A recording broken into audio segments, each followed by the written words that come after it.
Okay, so first thing we got to do is take this rod that goes all the way through the case out. There's a pin that holds it into here, and then once you get it out, you pull the rod like so. Once you get the rod out, the fork will lift right out like so. Okay, remember that fork was in there that way. Remember which way these came out. The reason we need to take that fork out is because this guy will not come backwards without doing so. Okay, so to do this, you got to get stuff like that hose off. Anything that is on this side of the case can stay. Anything on this side of the case, naturally, we got to take loose, including stuff like the 4x4 transfer case, if you will, on it. Take all that loose. Any levers, linkages, this tube is going to have to get unbolted or unscrewed again.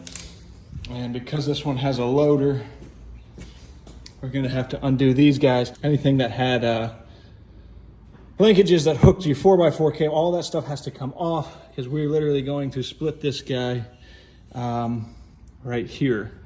So stuff like this, just leave it loose, and we're going to come put jack stands on this side and roll it back on this side and go from there.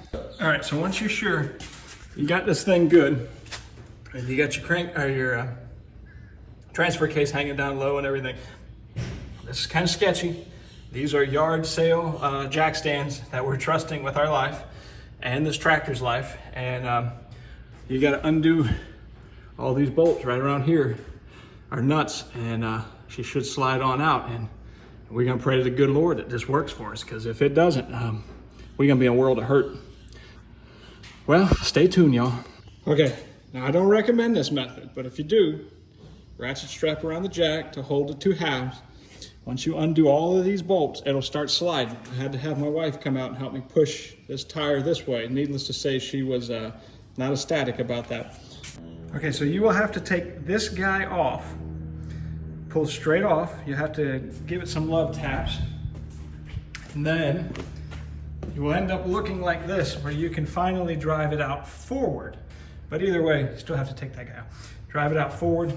This guy is a keeper that goes right through here, and it holds that shaft into place. It actually goes in and holds this shaft into place. If you don't take this guy out, as I learned the hard way, it will not move. You have to have this shaft removed before it'll slide. And then you can do your fork, get your fork replaced after you do that. And it's just a matter of it coming right out. Here's one broke piece right there. And